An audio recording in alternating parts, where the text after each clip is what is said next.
How's it going, guys? Welcome back to the What's Up Eddie channel, Divine Therapy Sessions. And of course, I'm the one and only Eddie. So glad to have you guys back. And these are my Divine Therapy Sessions. And today's Eddie's Life Hack, lesson number 34. We're going to talk about making a positive out of a negative. So in this story, I am in Afghanistan, circa 2008, 2009. Okay, so there's a platoon. There's actually, I think, 3 platoons, I want to say, at this base. Now this base is far away from the major base, but so the smaller base that we're at, we have to make a house there, right?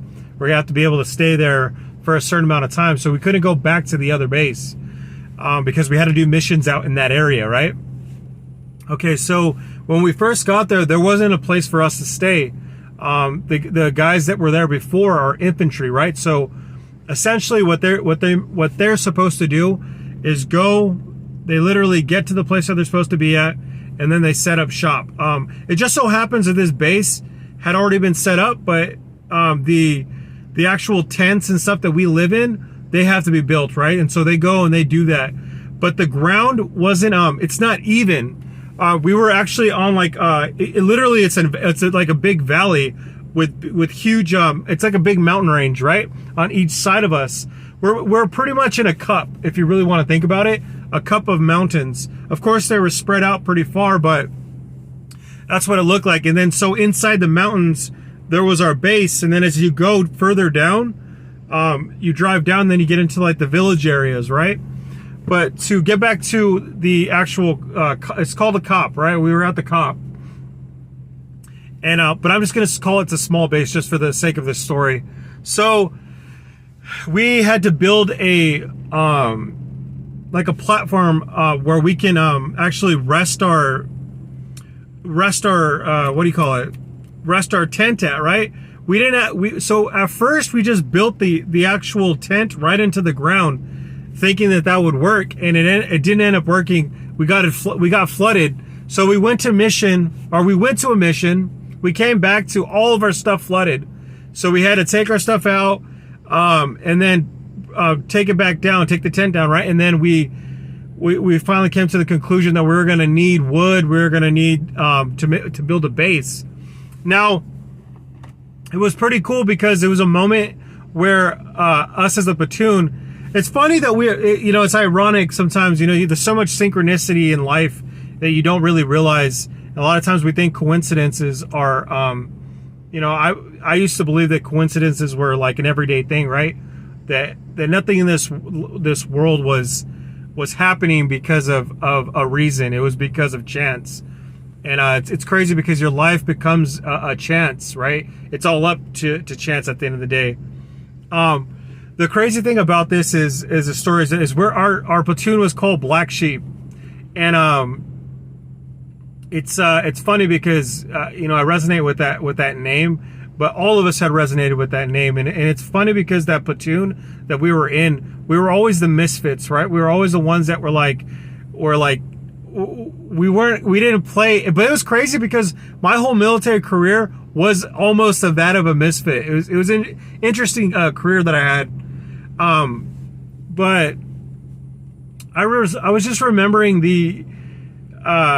so they pretty much just said this. All right, we'll flatten the ground for you a little bit. Actually, they didn't flatten the ground. The ground. No, yeah. So I'm sorry, you guys. They flattened the ground, right? A little, as best as they could with the bulldozer. And then they said, all right, this is on you guys. You guys have to figure it out. Here's some wood. And everyone just kind of looked at everyone like, what? It just so happened that like back when I was in high school, I went over to Mexico and I built these like they're just like the skeletons of a house in Mexico for families that were in need. And so like it was like shelter and stuff like that, right? But it was going to be their home. So I had a good idea of this, and then I had a construction background as well. So I remember I was saying like it was the first time where like it's not the first time, but like it was one of the big events where like I had to direct a whole bunch of people. And there was two things with this, right? So it was a bad situation because our stuff got flooded. We can't go back to base. That means that the clothes that we have are wet and soggy with dirt. We're gonna have to wear those clothes. And so like in the Army, it was always a continuous battle with transmuting that negative energy, because there was always negative energy. And so you always had to make it a better situation, right? But I remember there was so many situations like this, but like I remember this one standing out in my mind because I remember it was a place where I became a leader, right?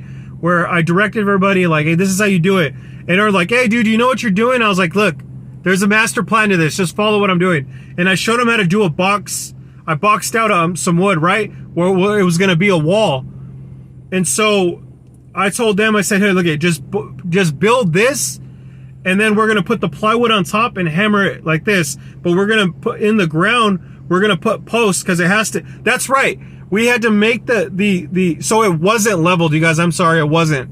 We had to put blocks into the ground and then make it even as we could, right? We always call it the Evel Knievel ramp because I'll tell you after I'm done with this little portion of the story, but so that everyone started building their portion of a wall, right? Which was going to be on the ground. And so they were going to go side by side. And I think we built like 4 of them. And so that would be enough for all of us to rest our cots and then build the big tent over it, right? So what was cool about this is everyone didn't see it happening, right? And it's like, this isn't going to work. Sounds weird. Montano's losing it.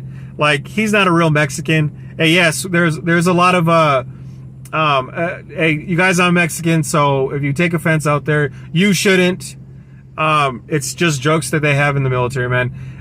But so everyone built their wall, and then we put the bricks, and I think that's what they did. That the guy just poured sand in between to make it more solid, and then at the end of it, he pushed the wall so it can be like a tighter wall, so the sand or the dirt wouldn't fall through right at the bottom of it. And so we started placing the things on top, and so everything came together, right? And then we started hammering the tops of it. It was pretty much like a 3-hour event.